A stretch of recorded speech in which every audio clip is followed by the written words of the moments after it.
Quantum Conversation, brought to you by AcousticHealth.com. I'm Loren Gailey, and I invite you to sit back as we enter the quantum realm, that space of the greater part of you. It is your connection to infinite possibilities, infinite potential, and infinite mastery. And welcome, everyone. I'm so glad to be here with you today as we are talking about shamanic astrology. This is really interesting because it is a guidance system for us as the stars were arranged as we incarnated. And my guest today is shamanic Erik Roth, shamanic astrologer, who is here to share his wisdom and his insight. And you're sure to learn some incredible information. Erik, thank you and welcome to the show. Thank you, Loren. I am so excited to be here. I was really looking forward to this today, and so glad after everything that's recently taken place to be here present with you at this moment. Yes, and we want to say we are with you. We want to just share you had to evacuate from forest fires in the Oregon area, but you're safe. And that's Yes. a good news. That's a sigh of relief, I know. And we are all working on energetic levels to send our love in rain clouds, etheric rain clouds to California, Oregon, Washington, Colorado, and Utah, and all the places that the fires are raging.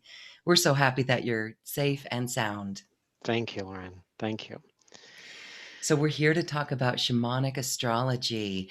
And this is very, very interesting because there's many signposts in astrology, shamanic astrology, but one that you and this theme pay particular attention to is this Venus return, right? Isn't that interesting? And what I Yes. find interesting is that your teacher, was on this platform right in my last Venus return, and here I am getting ready for another Venus return. So we'll talk about the synchronicities there, but isn't this fascinating? Can you share an overview of shamanic astrology? It's more than just Venus returns and these things, but there's cycles upon cycles. Can you share the importance of these and knowing what they are for each of us? Yeah. Thank you, Loren. Yes, the Venus return, that just is a powerful experience for a human being and the relationship to their own inner feminine. Shamanic astrology, this is really a symbolic initiation or cycle that shares with everyone our own relationship to the sky, the planets, and the signs, and how intimately we have that relationship, whether we're conscious or aware of it or not. It's present. It's there with us, and we can all connect with us. We or with that sky, with that earth. That we all we need is ourselves to be present. Shamanic astrology uses or connects with the ancient rhythm of the sky. It connects with the three worlds as taught by Daniel Giamario and also Caitlin Castell as well, originated from Daniel. But these three worlds, underworld, middle world, and celestial world, are all contained, all within us, and exist outside of us and to all over the planet.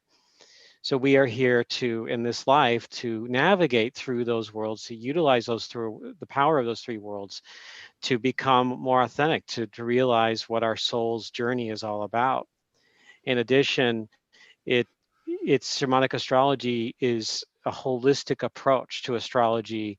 It that the light and the shadow are both honored in our process rather than something being buried or ignored. It's right there with us, and we can choose to fully participate in our lives by honoring that process that's going on within us instead of ignoring that process. Yes, instead of ignoring the process. So let's talk about the Venus return because that's one that's pretty good. I know there's others like a Saturn return and all that. Yes. What is the most important one in your mind for people to pay attention to? That's a really good question. It usually ends up being the rarer the cycle, the more important it is in a person's life. Saturn returns, by and large, are one of the more critical cycles that we can experience. But we found that these synodic returns, what you referred to as the Venus return, is also right up there in that category, along with Mars returns. These are times when the planet comes back to its original position in and around our birthday, or what we astrologers call our solar return. And that is rare. For Venus, that happens once every 8 years. And so it doesn't happen all that often. For Mars, it's much more rare, every 15 or 17 years. But it's in that it's co-experiencing with the planet itself as we navigate through our world. We are the ancient peoples from for many thousands of years look to the sky, look to the stars, the sun, the moon, the planets, to help them understand themselves and their relationship to all what was all around them. And it wasn't separated as it has been in a lot of modern way of life, that it was a living, breathing wisdom, consciousness that existed within us, and outside of us, that it's there. It's intimately entwined, and that there really is no separation there. So Venus return is a time when we can really get to know our own inner feminine. And for many, it's a very personal journey through that, a deepening of that that inner goddess that can come out in our lives more fully, and we can continue to develop a relationship with that as it does that.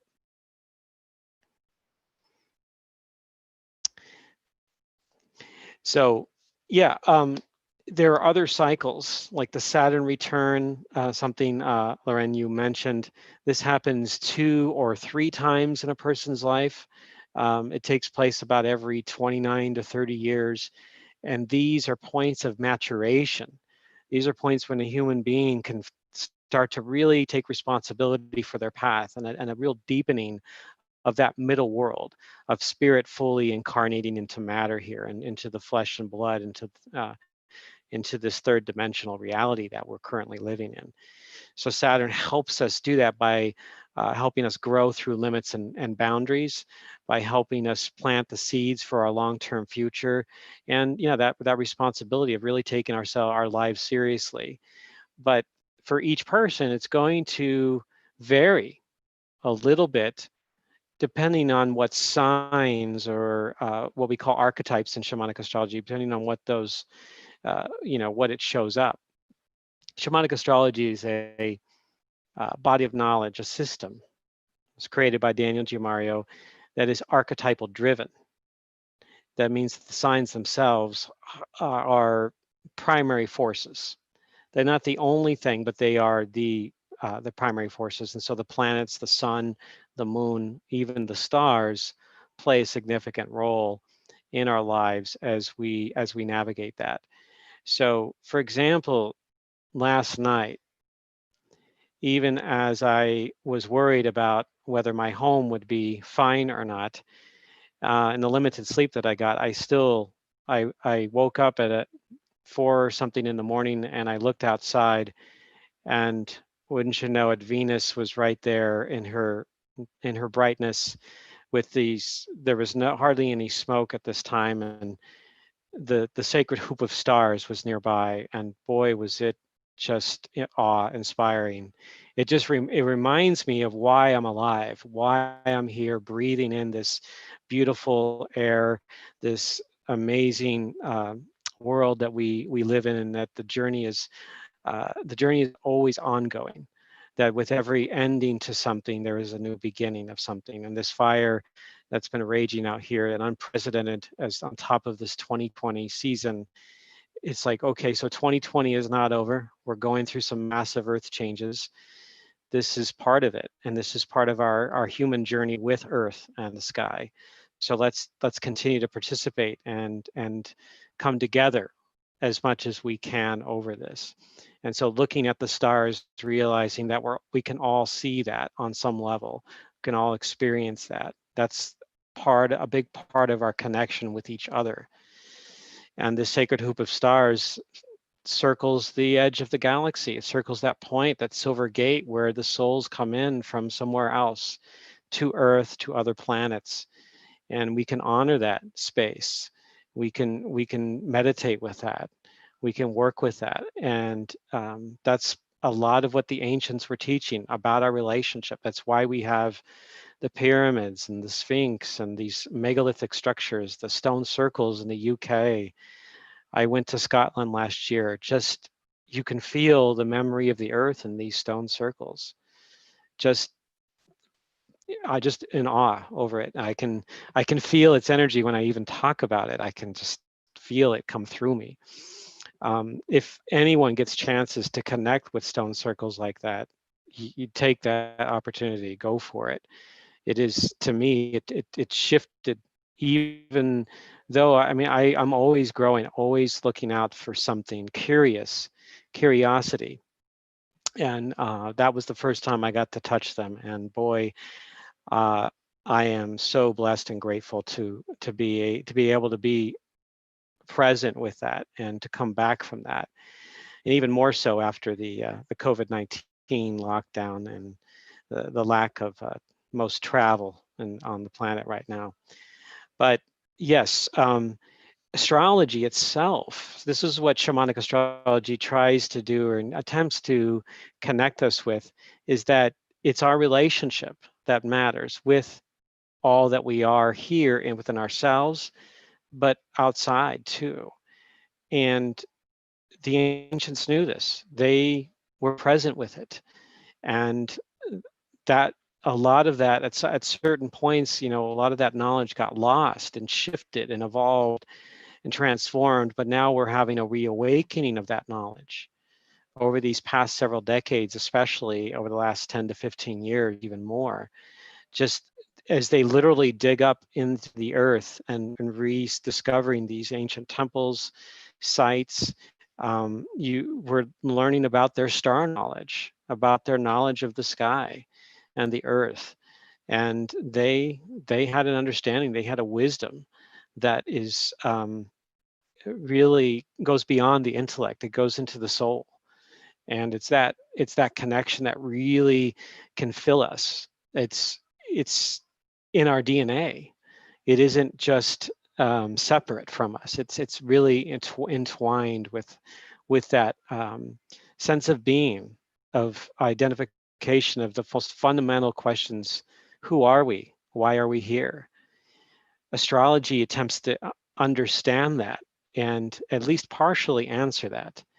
But there are other tools certainly out there that can also help us. And astrology is one of those big, amazing tools, along with those other ones that can help us get into who we really are, become more authentic in our lives, and honor that, and have even develop compassion for other human beings, develop empathy, really connect and realize that we're just one tribe here, that no matter what our differences are, we are, if the virus hasn't shown that to us, if the fires haven't shown that to us, we are all human, all spirits here inhabiting this body. So inhabiting each of our bodies.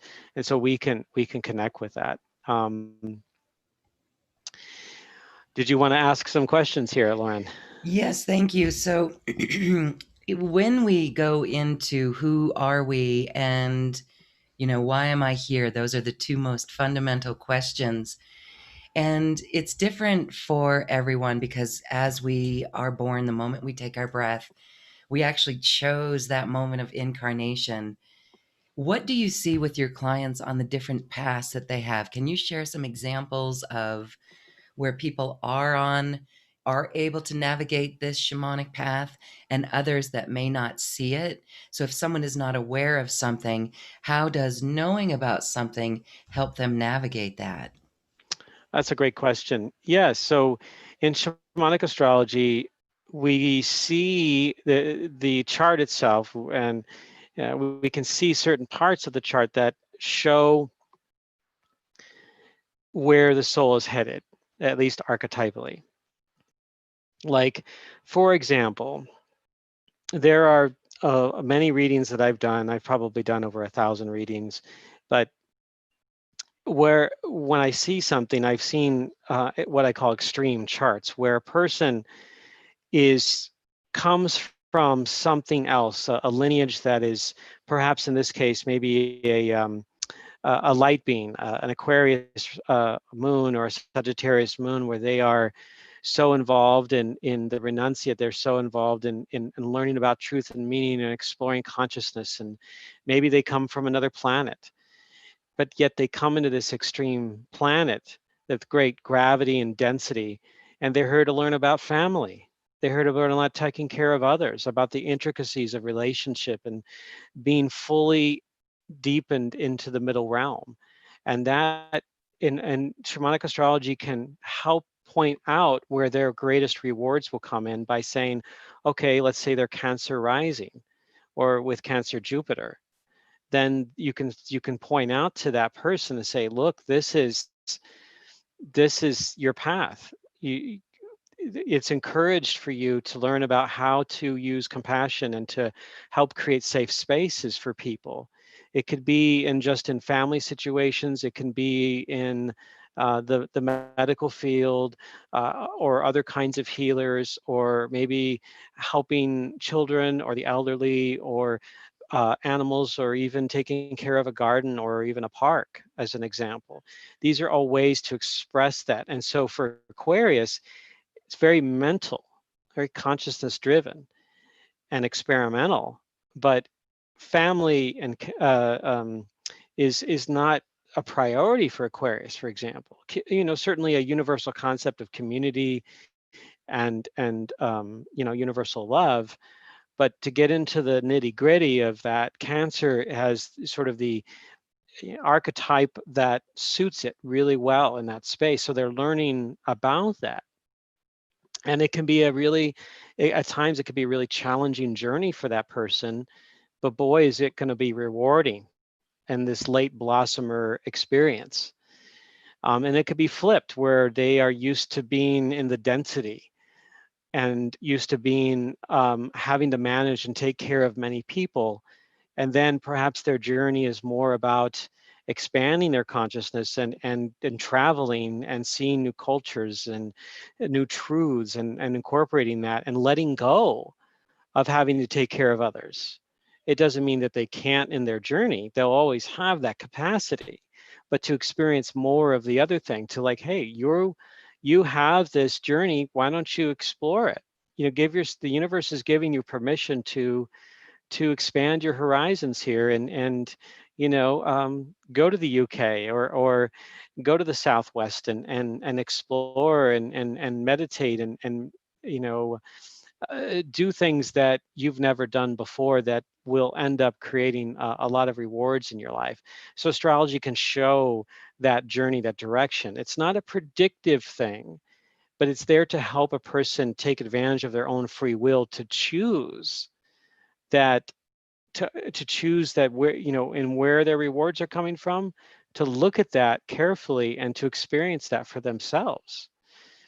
I always give something in the readings. I say you can choose to ignore what I'm sharing, you have free will, or you can choose to do something that's more in resonant with who you are, and astrology shows that.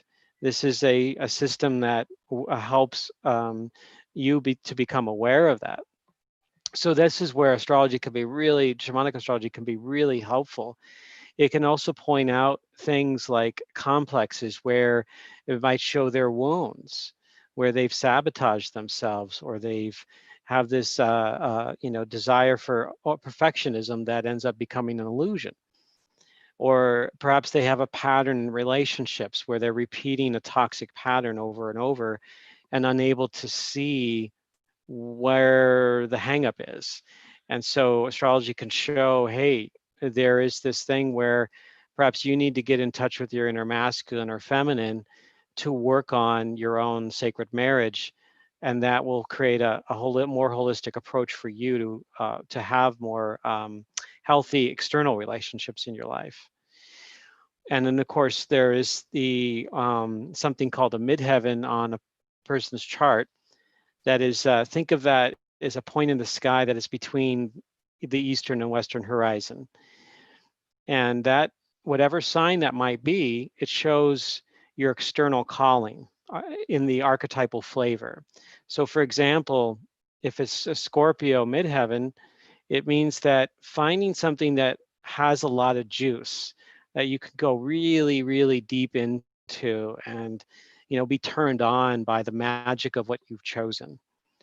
If it doesn't have that juice, then well, maybe you need to try something else. Or perhaps if your midheaven is Sagittarius, then it's that your calling could be in a wide variety of places. You can be multiple jobs or multiple career paths, and doing all and being able to have permission to do them all.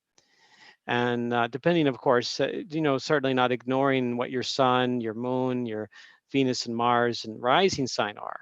Those are, vital components to help inform that journey itself, of who you are.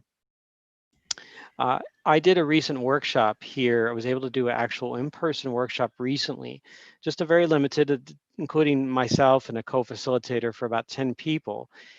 And I taught about one's personal stars through their Jupiter position, their ascendant and north node.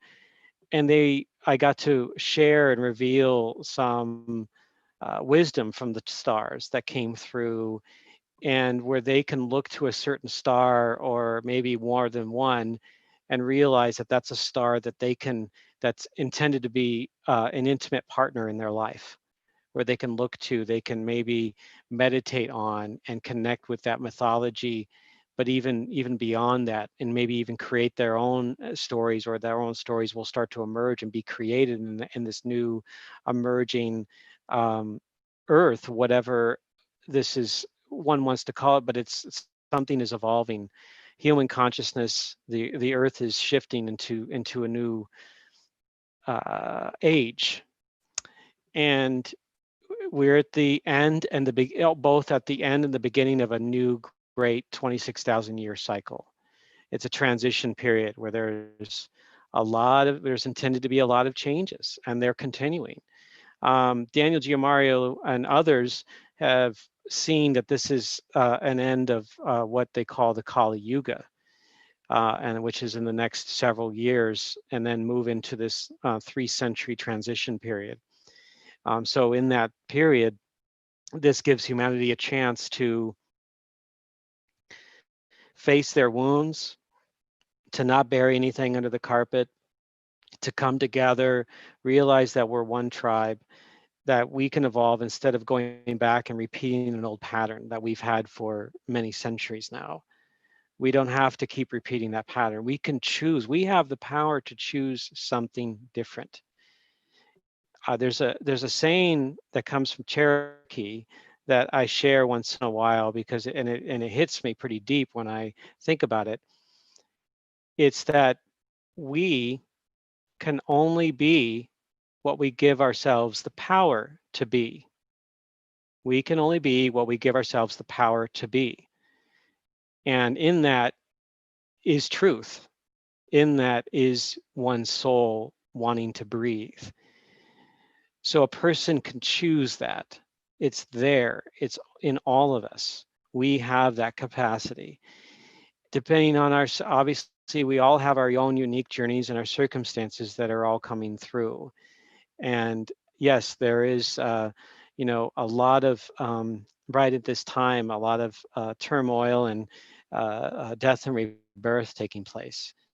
But in that zone, we can shift our own future if we wanted to, and our own relationship with Earth. And now all of that power is awakening, and we can choose to work with it, to allow it to come in, and not to, and not to work with it in a violent manner, but in a way that's empowered and cooperative. If there's anything in humanity, one of the things that gives it great power is the power of cooperation, and why we have actually been able to get as far as we have in certain circumstances, depending on how one perceives history or not.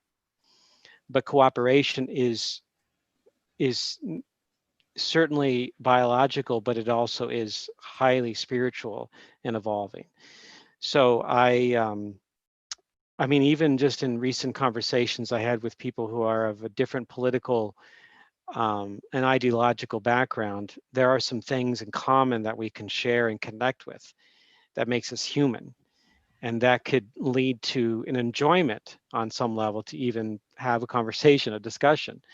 And maybe through discussions that can lead to healthy dialogue and a connection. Nothing is ever guaranteed, of course, but that's why I feel like an intent is here. But Well, let me ask you, this is yeah, really fascinating. So, Erik, when you look at the current global situation and you do all these readings with your clients, is that what you're seeing in these charts? Is this ability to work together, to come to unity? And so, when you look at the bigger picture, are you hopeful that we're getting through it? That people are waking up and understanding it, that they will choose this higher ground? yes, absolutely. I have a lot of, I have faith in humanity. I do not see that we're going into a long dystopian future, as some have shared or projected out there. However, it is in the consciousness. Um, but I feel that, for example, just as what's happening currently, I do feel there's more growing pains for humanity coming up in the next few months. But in the long term, I feel we are going to pull out of that and we'll have breakthroughs, that we will come to a place of realization. And I think it's Gaia, it's Mother Earth, that is going to pave the way for us to have that realization that we cannot fight anymore, that we have to, like, hey, this is it. I mean, eventually Mother Earth can shake us off if she wanted to. Let's face it, she is a powerful spiritual being. But we're being given an opportunity here, I feel, that this pandemic, the social justice movement, all the wounds, especially in the United States, but in the world in general, that many cases have been buried and have not given the kind of attention that we need to grieve, to have compassion, to come together and experience a deeper level of love and or uh, just a rawness of being human, so that there isn't like a back and forth, that this going back and forth, always going back and forth. We've done that and we've mastered that, and we've sabotaged ourselves, but we can come to a place where we don't need to do that anymore. And I think this is one of the major opportunities that's being presented here. So there's certain planetary alignments that are taking place that are providing us with that opportunity. And yeah, there is some really dark stuff out there. Absolutely. I'm not here to deny or to ignore that. We have to be present and say, hey, this is happening, get real with that, but also to be aware that this is not the end. This is definitely not the end. What I've seen out there is giving me hope. And I read into the deeper level stories that are out there, not just what might get the ratings, but something deeper in all different walks of life, people showing up for each other, caring for each other. Even, for example, there was in the middle of a pandemic and a very, wide-ranging, changing situation that's defined 2020, when there was that major explosion in Beirut in early August 4th, at the exact Jupiter-Mars square. Some countries started offering support, hospital workers, emergency personnel, supplies, even though these countries were already taxed from the pandemic, economically stressed. They were still realizing, hey, this is a human thing. We need to go and help them. We have the capacity to choose to do this. And so that they did that. France, for example, was able to help, providing some supplies, some support to a lot of people that ended up becoming homeless and injured out there, which was one of the more massive explosions that was non-nuclear that has happened in many years. So that when I see a story like that, I say human compassion, our empathy is still very strong and here, and cooperation is still very strong and here. So just a story, this is part of why I have a lot of faith in that process. Again, yeah, I do feel like, for example, the next few months are going to be very, very challenging and uncertain, confusing, but we will carry on beyond that. The cycle will turn. In fact, I had an experience with my friend who's a channeler and tarot reader, and we did some card drawings and she did some channeling. And I saw in 2021, I saw developments that the wheel still turns, that January will get here, that there will be a 2021, that yes, we'll be in a vulnerable position, but we'll also be gathering our pieces and being able to see beyond where we are and go, hey, we're still here. We can do this. We can learn from what we've done and move beyond that. So there is this opportunity for us and I see that this turning of the wheel is going to help us. It's going to help humanity at large. I do regular videos on YouTube that I'm planning in the very near future to do another update soon. Today is the first day of Mars retrograde right now. And what does Just that amazing. mean? What does that Yeah, mean? thank you. It means that, and astronomically, it means that Earth is caught up or catching up with Mars's orbit. Earth and Mars are at nearing their closest point together, which will happen in mid-October. October 14th is the date where Mars is very near the date where Mars is at its closest point with Earth. And so what kind of influence does that have? There is a level of intensity, a level of you might say the volume being turned up. Mars can act in this kind of a transit. It can act as a switch. Say whatever it might be touching.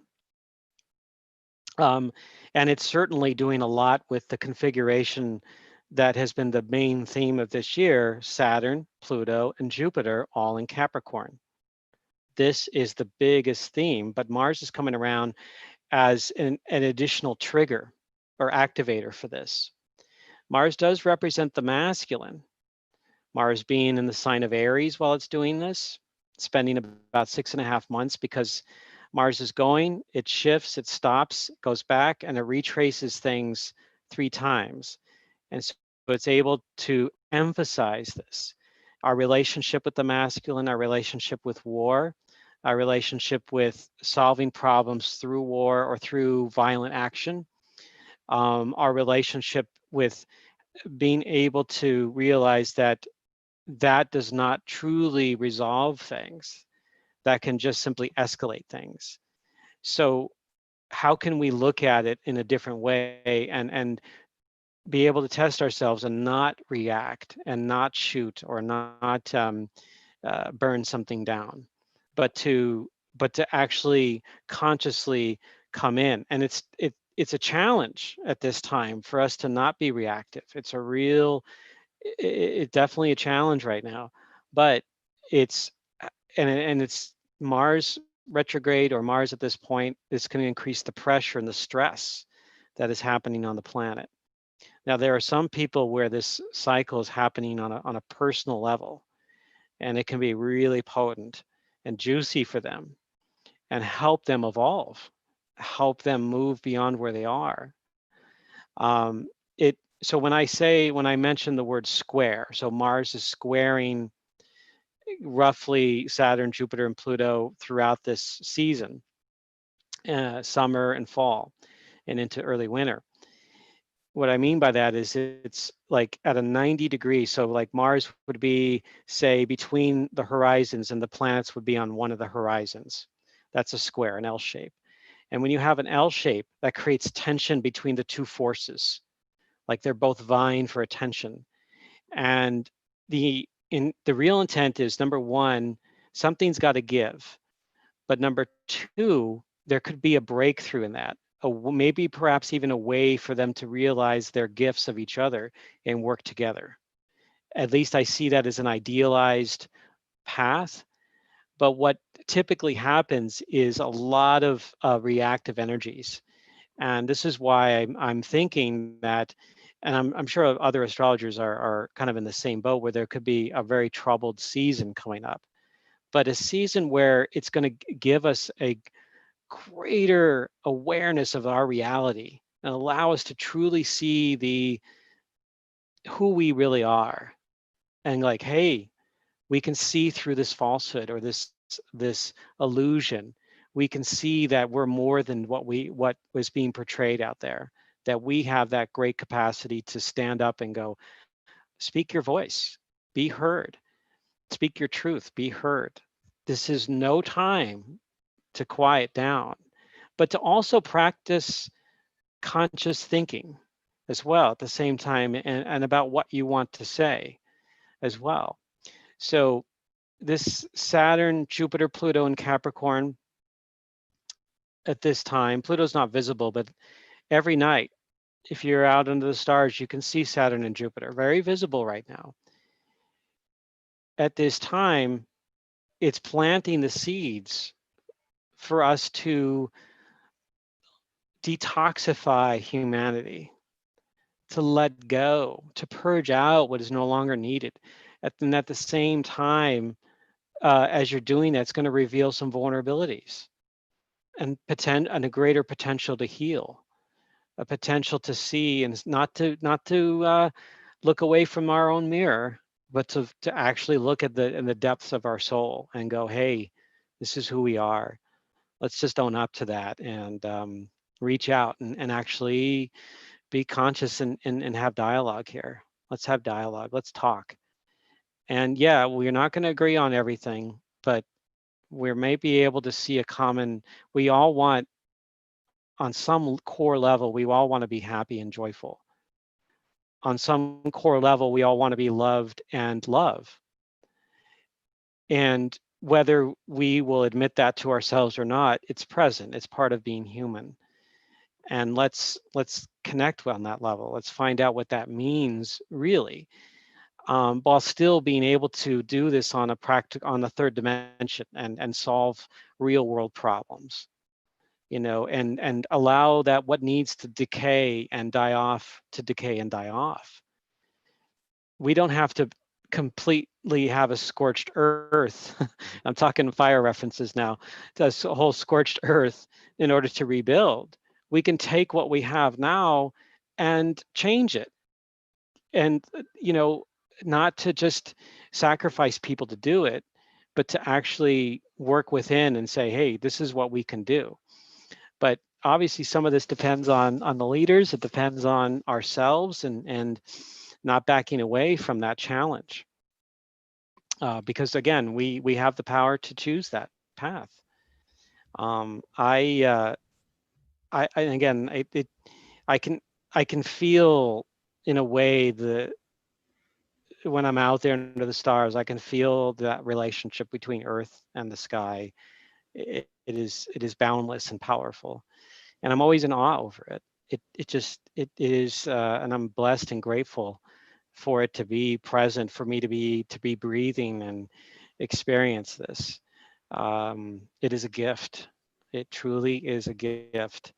As I've certainly have had my difficult times beyond even just this recent episode in these last few days, but death and rebirth have definitely come and gone multiple times in my life, and I'm grateful for that teacher. This would be similar to like an example of a Pluto initiation, where you're drawn into the underworld, voluntarily or not, to face your inner truth, and face your greatest fears, and to the rawness of who you are. And a lot of us, back away from that. But if we look at the ancient stories, the underworld was a very powerful part of the quote, the hero's journey. And even before that, it was really important for a member of a community to have their own personal experience with the underworld, to find themselves, to serve their time with that part of who they are. Even in the Christian doctrine, with Christ having to go into the wilderness, every religion or culture has had some figures that have had to come out and go through that. And of course, humanity went through its death rebirth on multiple occasions, long before Western society came about. So even when the fall of Rome, it wasn't the end of the world, or when other civilizations collapsed, it didn't mean that it was the end. It meant that there was something else that was going to it was making room for something else to come in, another stage of human evolution, especially spiritual and consciousness related. Yes, okay. So when we look at this year, you mentioned some things that are going on. And you mentioned Saturn, Pluto, and Jupiter. And isn't this fascinating? There are 3 of those conjunctions, right? Or is Yeah, it Jupiter, Pluto, Jupiter conjunction? Or is it the 3 that happens it's 3 times this year? it's the 3 of them together. Hmm. And um, Jupiter and Pluto have 3 conjunctions with each other. We've already experienced, I believe it's 2 now, twice, and there's a third one coming up in November.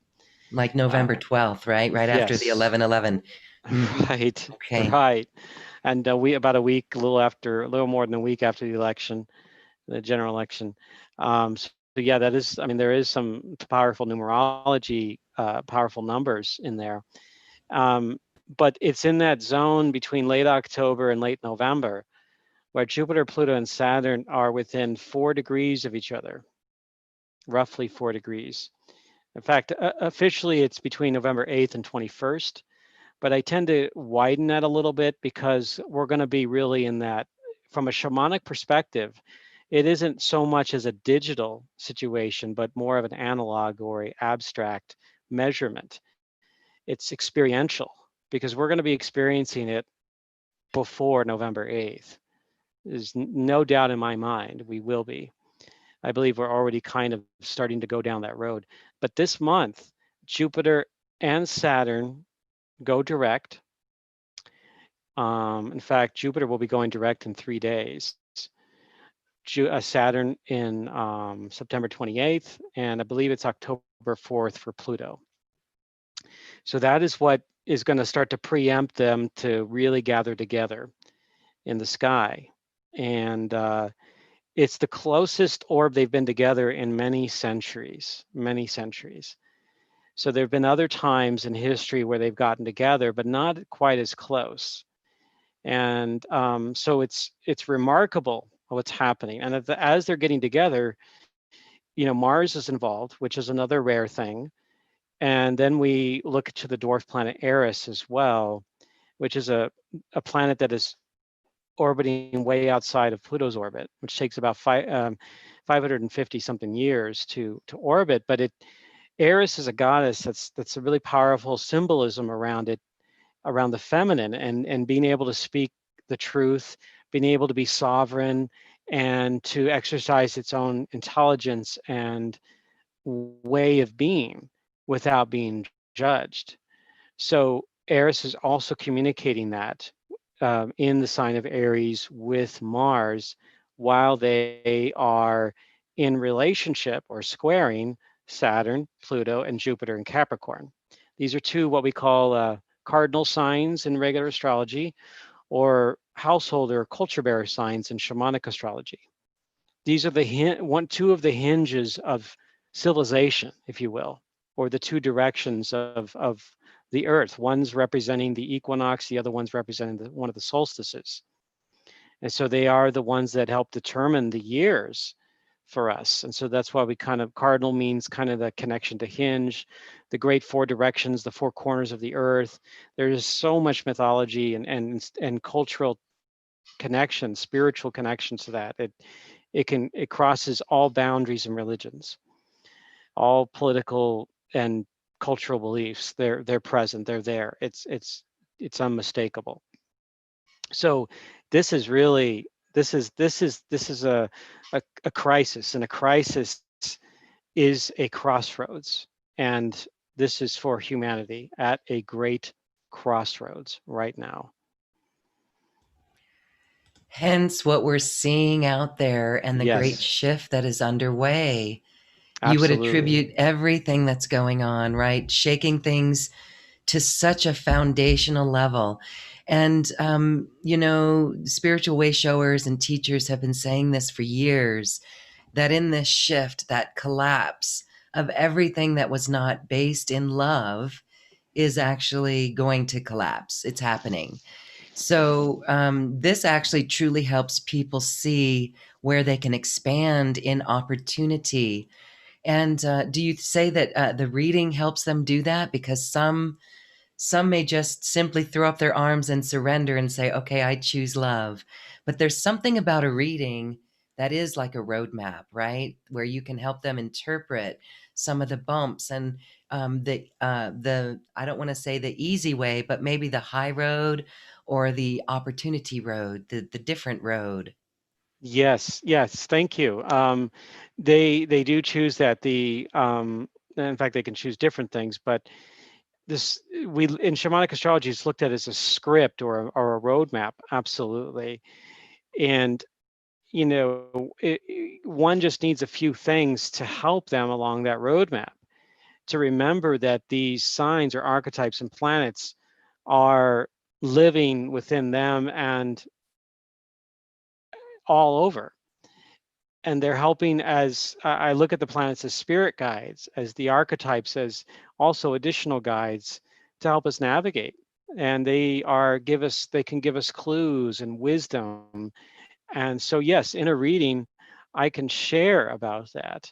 And a person can definitely help themselves by um, getting whatever nuggets they can from the session, from the reading, and trying to apply that within themselves to help them make more informed decisions in their life, so that they can be more on a path that's more resonant with what their soul desires. A lot of times the ego gets in the way and gets insecure about its future, and it can be attached to certain toxic elements because it's fearful. But if we can have the courage to step forward and realize, hey, the ego isn't the only thing that's part of us. There is more to it, but it can be there to help us navigate the real world, and it's important to have, but it's not the end all be all of it all. So it's in inviting in our soul, inviting in for it to breathe, so that we can actually have dialogue in there and say, oh, I can choose this. I may be uncomfortable at first with this. Why was I so uncomfortable with this? Why was I so scared of this? Well, let's look deeply into that. Why you fear that? When in fact the universe is actually helping you. There's a trail right there, a, a trail that is going to initiate you into yourself. You can choose that trail. It's present at any time. Some times are better. That's why we look at the cycles, the initiations that are happening, than other times. But ultimately, when your chart is there, it's there, and you can choose to work with it at any time. Yes, I actually have had a reading with you, and it was Yes. really fascinating. It was very extensive. So, you do a reading and offer when these initiations go on. And what's fascinating is that you said there's a trail there. There's a trail in the history, and the stars are really within us, and the planets are within us. So, what does past life, can you explain a little bit about how our past lives and actions come in and actually are reflected in our chart? Is it like it's where we left off in the last lifetime? It can be, yes, it can be looked at as that. Although it can also be looked at as a story that has had a great imprint upon us before coming into this life as we take our first breath. So we've come in with this great story. It's represented by one's moon sign and the south lunar node. That is, by and large, helps us identify with that original story. And it can be a strong imprint. It can be, it could show also that if there's that potential of having some imprint that where there might have been some a traumatic loss or death coming into this lifetime, or it could have been something that was filled with expansiveness and freedom and just being a free spirit, and then coming in and having to face a completely different kind of reality. So there's all these different, obviously, paths that can get into that. And if you can get pretty deep into the lineage, depending on the sign, what planets might be nearby in a hard aspect or a dynamic aspect, squares, oppositions, conjunctions. And then you can start to even dive deeper into that space. I mean, one could even do a reading that's just about the lineage. That's just focused upon that and how to help themselves to learn about what they're intending to learn in this lifetime, which is, basically the rest of their chart, the sun, the ascendant, Jupiter, all of that will come through Venus, Mars, and so that can be that bridge to help them get into that space. Sometimes our lineage can be cut off from us. There's some people that might have that where it's not, where it's like it's in the mystical realm and they're not quite sure what it is. And sometimes I would recommend that they experience either some kind of regression um, a journey of some form, or what shamans might do is a soul retrieval to help them get into their what their origin story was. Because if we don't know our origin story, if we don't know where we came from, it can be difficult to understand what we're really here to learn, because it gives us a something to uh, relative to where we are, something to see before us and have that relationship with what our soul is evolving into. So that lineage piece is really vital to understand and have a relationship with. Yes, okay. All right. So we are more than just our sun sign and our ascendant. So there's a number of other things. And you even revealed in my own personal reading, the positions of the planets in the various houses, how that takes us from the lower world to the middle world and the celestial realm. And I found that very fascinating. So, what are some of the key aspects to look at in one's chart? I know you did mention the South Lunar Node and where you are on North Node and all that. What are the important ones? To look at one's chart. The other, yeah, we're definitely more than our sun sign, but the sun is important. It provides the fuel that we burn to reach our life purpose. So it's something we need to express. But key points being, as far as the most what we call progressive part of the chart, would be the ascendant, Jupiter, and the north lunar node. We can also say the midheaven as well as part of that, uh, the fullness of where we're heading toward as our own evolution, our own journey, our own map that we're moving from, or moving toward, I should say.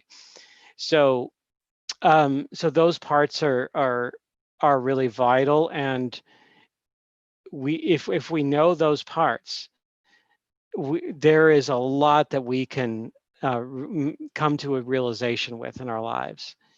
Understanding, I mean, and even just like that can help us even look at, like, for example, certain personal stars that might be lined up with our ascendant or Jupiter position that give us additional clues as to the evolving new story that's coming in this lifetime. Like, what is that? And look at that. our stories are written in the stars. Our stories are there. It's at least for me, I see it all the time because I live and breathe this stuff. But I love going out under the night sky and sharing this with people. Going out under the night sky and pointing out the different constellations and the stars and what they mean, and how this earth and our relationship to it, how vital it is for us to fully participate in that. And for example, the ascendant is the sign that's rising up over the eastern horizon when we're born, not the constellation, but the sign. So the signs are seasonal. The constellations have their own um, uh, stories that they can help. They help inform the signs. They're important as well. So so it's tied to that seasonal energy, or energy and time, at least here in the middle world, temporal energy. And then we can draw in from that the essence of whatever archetype that's evolving within us. And you can look to that and have that experience for one, or anybody can have that experience for themselves. So I hope I'm answering your question around that, but that's the kind of the nutshell of that. Yes, thank you. And as I said, the readings are so extensive. You record those and I you do. have to go back and listen because it's so extensive. It really is. In my own world, it was very optimistic, and it just gives some validation to some of the things and the mission, actually. So that's really cool. So there's a question coming in, Erik. I want to Okay. mention to everyone, Yes. we're going to be here on After Party on Zoom with Erik just for a little while after our broadcast today. You are welcome to come in and ask for your questions with Erik. And here's one right here. Someone is asking, all right, this is kind of interesting. So someone knows that they have a Scorpio moon and a first house Scorpio and a Taurus North node. So, for Okay. example, what would be the lesson that a soul has to learn with the Scorpio moon and the first house Scorpio and the Taurus North node? Okay, so the lesson there is, so they're coming into a place, and I would imagine based on their question that their ascendant is also Scorpio, since it's in the first house. So that ascendant is always in the first house. So they're in this lifetime learning an entirely new version of what Scorpio means in this life. So in the past, they were a much more, I would say, a raw, more primal shaman version of their origin story. So taking things to the very edge of life and going deep and having death rebirth experiences as a theme, going to the edge and going beyond the edge and then coming back in order to know where the edge is. But then in this life, with that North Node in Taurus, which is opposite the Scorpio, they're in the same polarity. So they're in this, we would want to look at the seventh house position, and we want to look at Taurus. The sign does play a role, but the house position is also really important too. So that means that there's a different version of Scorpio that they're learning, which is more relationship driven, more, you might say, learning about the needs of others, but also in tuning with receiving Earth's bounty, being something tied into the pleasure, into that sense of that physicality, the aesthetic beauty, and relating to it, being more involved in that as a version of this Scorpio rising in this lifetime. So yes, they've got the moon and the ascendant in the same sign. So just a different version of that sign coming through. It's sometimes it can be a little subtle, but I can see that this can be a much more, especially because it's the North Node would be in the seventh house sign of Taurus, a more relationship, more personal version of Scorpio in this lifetime. Okay, great. Thank you. And I Yes. know that, there's a difference. There's a spectrum of things that happen. So if you were to say, when you look at someone's chart and you see the spectrum where maybe there's just a few planets in someone's chart and then maybe there's a lot of planets, what can you say about that spectrum or what's going on there? Well, there's certainly a lot there. It depending on what's available. There's sometimes I can see where there are a lot of planets like clustered together in one or two signs, and then there's other charts where I've seen where they're in like a wide variety of signs, where all the elements and many of the signs are represented equally. Very different situation for these. For the ones that have in just a couple of signs, one or two, and the planets are kind of personal planets, especially, are clustered together. They're different kinds of challenges. The one with the cluster together means that the challenge is trying to get the most out of these signs for themselves, depending on the lineage and the story. But they're trying to get the most out of it. So they're really diving very, very deep into those signs, like into the deep octave of that pattern. And having strong stelliums like that, one might say, well, all they need to do is learn about Scorpio or about Sagittarius or about Taurus, and they're good to go. Well, sure, that's kind of a general assessment, but to get to that place is a long journey, and it isn't necessarily a free pass to the beach kind of a thing. They actually have to do a lot of work in that zone, and they really do their work. So it is definitely very complex. But then on the other one, where that, like, say, that's scattered into maybe 5 different signs that are, say, 5 or 6 even. I've even seen 6. Have I seen 7?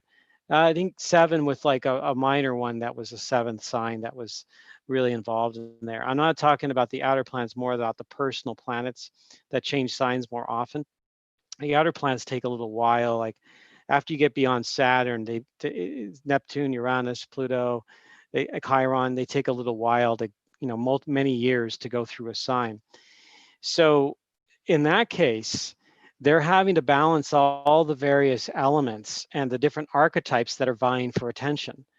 And that can, at times, they can be scattered, not knowing like what the priorities are, not knowing, where to turn. And with shamanic astrology, it can narrow down and help them attend to certain priorities during certain time periods. So getting that, like in a reading, you can kind of help them steer into certain things that are going to be much more helpful for them, especially during certain phases of life, even though there's, again, multiple signs there. And one of the key components of having a lot of signs in order to work with them is alchemy, archetypal alchemy, where it's even signs that may not have much in common together.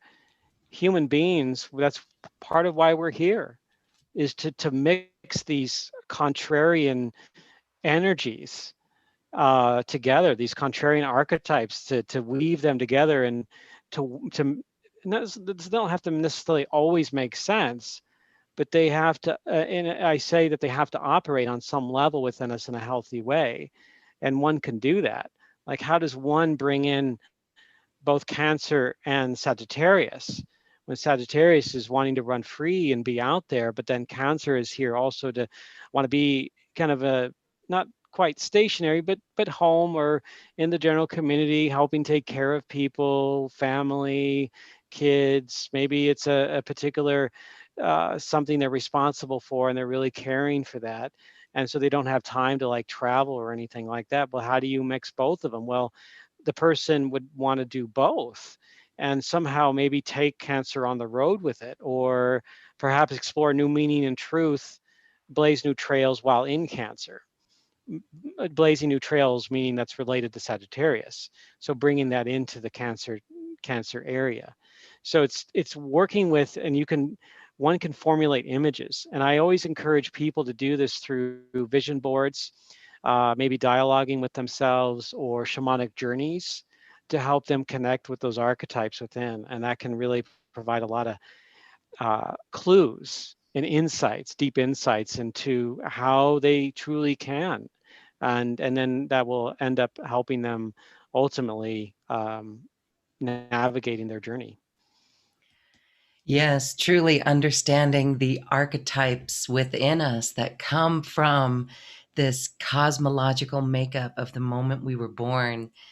You do readings for people. What a beautiful package that you have. You have a special offer in a very affordable reading. And this is a good Yes. introduction for people to really learn about their archetypes and the ones that they can alchemize, let's say, and work with and blend and mix in their life and be in balance. What a beautiful time for this. Share a little Mm-hmm. bit about what you do in that reading. Okay, well, especially for a first time reading, for a new person coming in that wants to learn about who they are through this system of shamanic astrology, I go over their entire chart, or most of it, all, especially hitting the really important things that are there.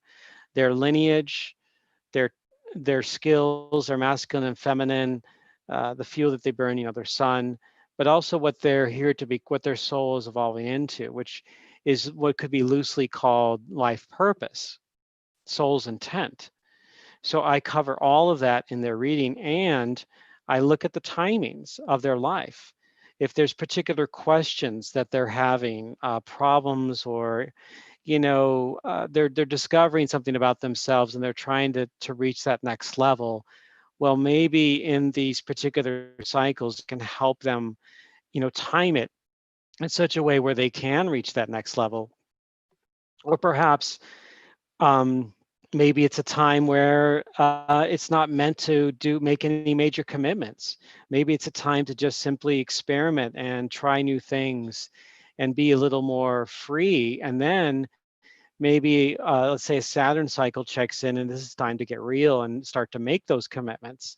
Whether it be choosing the right kind of partner, or maybe perhaps a marriage, or maybe moving across the country, choosing a particular major in school, for example, helping them reach that particular note at a particular time, where the universe ends up falling in harmony with their own path, and where synchronicities can come in to play. So I do all of that in the first time reading in roughly about 90 minutes. Sometimes I go into an hour and 45 minutes, but 90 minutes is usually where I go into. And I also do updates where people sometimes come in every 6 months or a year, and we can focus more strictly on the timings.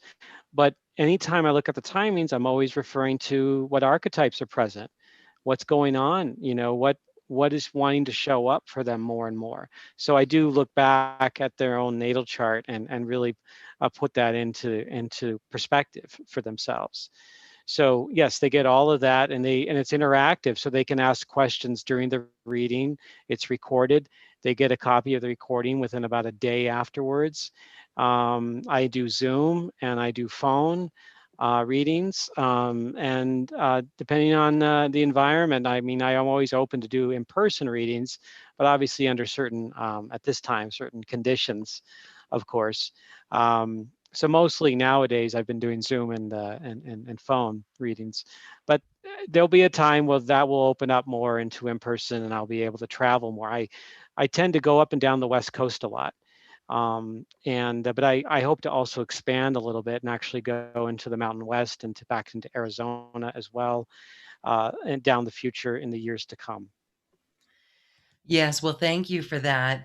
It's beautiful because you do someone's chart, you give them the chart, and then you go over that chart, and they can bring questions. So the questions, they could just come up in the role of your conversation in the reading, but the questions coming up, I mean, that could be someone who is looking for their soulmate. What's your thoughts on soulmates in our Timeline? That's a question that we have.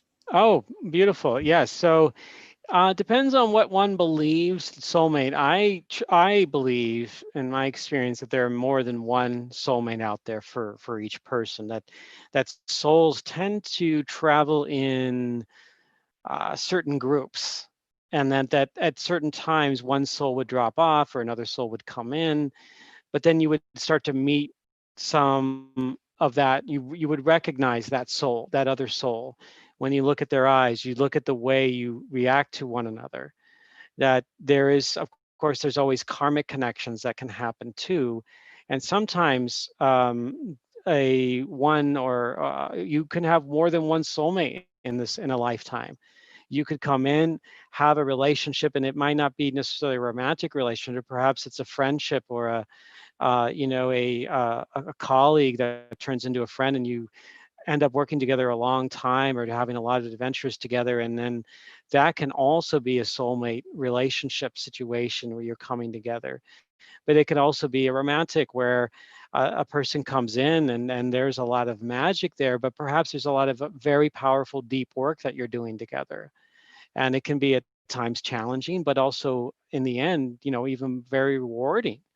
And that you guys can, the two people or maybe more than two people can come together, and they activate each other in certain ways that they can even remember, go even take shamanic journeys together and remember together in that sense. So, and in the readings, you can look at timings for relationships. You can look to see when something, maybe a higher percentage chance, if you will, of a partner possibly coming into their life, of something shifting, something expanding around Mars and Venus being two of the more important things in astrology or shamanic astrology for relationship, but also the ascendant and descendant zone, and Jupiter as well in that zone, in that area, in that territory of when we talk about relationships. So it depends on what transits are happening, but and what are they here to learn about too. That's also a key factor, a variable in the when reading a chart. Yes, thank you. Well, for those who this may be a little bit over their head, I know some people can't grasp it. They're just like, I kind of get it, but I just don't know what it means.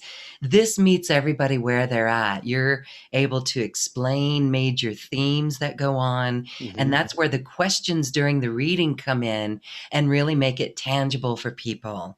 So that's a really important process. Again, for someone who doesn't understand what a chart is, you do go over that. And when we review the chart, you're kind of giving a little mini lesson as we go, as you explain those various archetypes. And that right there is like an indicator for people to go, oh, yeah, I get that. And then the questions that they may have would be, is this why I'm this way? Or, I always have these issues or challenges. Again, it's those archetypes that are coming up, which are Hmm. reflected in the planets and the constellations. So, really very fascinating. If you do not know too much about astrology, it's okay, because Erik actually, in the readings, is actually educating you a little bit about it. You also have, in addition to that reading, and thank you for that, that's a very generous offer for that price point. You're including two videos. These are videos on demand that actually go a little bit more deeper into this beginning astrology definition. Share about what Yeah. those videos are. Yeah, these are videos that introduce people to essentially what is astrology. And there are a lot of people that, especially like, for example, a lot of people are familiar with the word horoscope. Well, horoscope really means the hour of the birth. And that hour of the birth is the ascendant, the rising sign. And so that's just an example of some of what I talk about in these two videos, which combined, I think they last about 30 minutes or maybe slightly more in the two videos. I'm planning on doing more in the future, but these two would help maybe get people's feet wet if they're very, very new to astrology and don't know anything about it, but want to kind of peek into it, kind of get like their toes wet a little bit into the nature of it. Um, and that will maybe spur on some additional curiosity by them to maybe read more about it, to research more about it, watch maybe more videos on on the web and elsewhere. So, or in your library, whatever comes up for that person that they're drawn to doing. But I love to teach. I love to share. I do teach workshops. I do teach also at the Shamanic Astrology Mystery School, both online and in person when we do have in person again in the future. So, and then of course on my own as well outside the school. Like right now, primarily living in Southern Oregon, but I do go up and down I-5, and so there will be future times when I will be available for classes. But yes, and when you sign up to get a reading, you'll get these videos, you'll get a copy of your chart, before your session, you'll get a copy, other materials that talk about shamanic astrology that can be very useful and just kind of giving you a glimpse or a little bit of a basic understanding of what shamanic astrology is about and how it differs a little bit from regular or Western astrology, that how it goes a little deeper into the essence of who we are. Beautiful. And so that is available on the special offer. Thank you so much for that, for those readings and for those Yeah. teachings. And as we say goodbye, here's a question from a listener. I was told long ago it was imperative to know my astrology through a reading to complete a life mission, but I don't understand astrology. So how can this help? I think the reading may be over my head. So share with us an answer for this person. Yes, thank you. One of my uh, responsibilities is to translate the astrology language as best as I can, and to use language that is as many people as possible can understand. And it's through that translation that a person can get a little bit of knowledge in astrology. Um, and so you don't need to know really anything about astrology per se to get a reading, to benefit from a reading. So this is what my task is to translate that, is to be okay and go, hey, come on over, let's talk, and I will share. I might say Pluto or Mars is doing something, but it doesn't mean you need to understand. What I'm going to share is why that's important and how that can help you, and that you can use that language to help navigate. So that you don't need to memorize the squares or the oppositions or the signs, but that you can take from that the language that will help in as far as what we call the helpful benefits that can come from that, and can possibly heal, provide guidance, share wisdom that isn't just coming from me, but comes from stories that have been around, archetypes that have been around for countless millennia. So this is the download, and yeah, please take advantage of it. That's why me and thousands of other astrologers are out there, is to help you.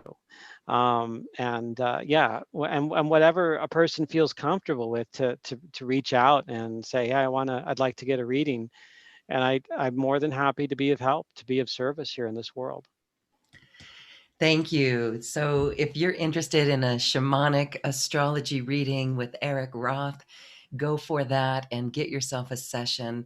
Again, they're over Zoom, they're quite extensive. You get your chart as well, and you can ask those questions and also learn a little bit about shamanic astrology with those videos. Again, that's a very beautiful special offer and very generous of you. Thank you for that. You're We are going welcome. to be in a short after party with Erik. If you purchase a reading, you get a ticket into our after party on Zoom, and you can ask Erik your question. If there's anything about your chart that you know that you'd like to know more about, this would be the time in our after party on Zoom. We're going to hang out here on the Zoom room as we say goodbye. We thank everyone for being here. Thank you for shining your bright light in this chaos that is out there. If there's chaos in the outer world, we are the eye of the storm and the Mm. calm in that.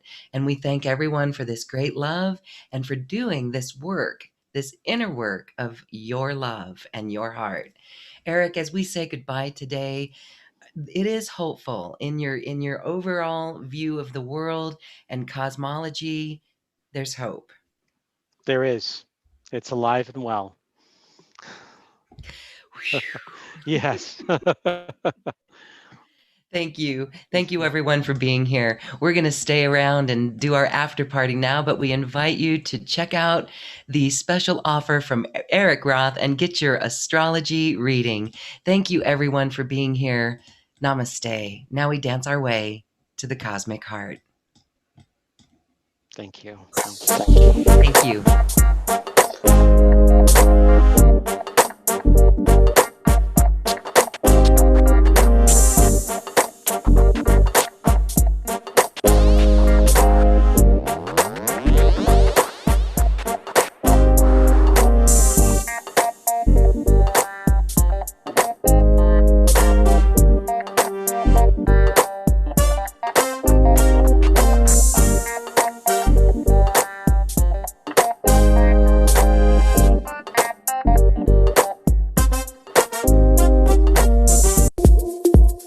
Thank you for listening to this quantum conversation, and thank you for dancing with us to the cosmic heart.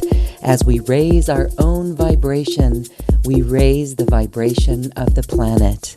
This show is dedicated to you and all awakening hearts, as we are here to shine our bright light and amplify our love.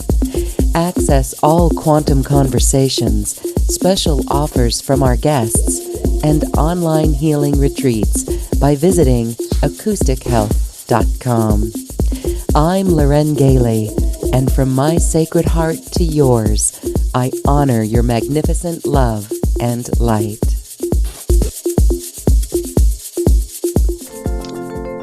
We leave you now with music from the universe. Music literally created by the universe, as musical notes were assigned to mathematical equations.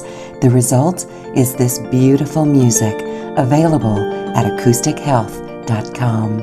Namaste.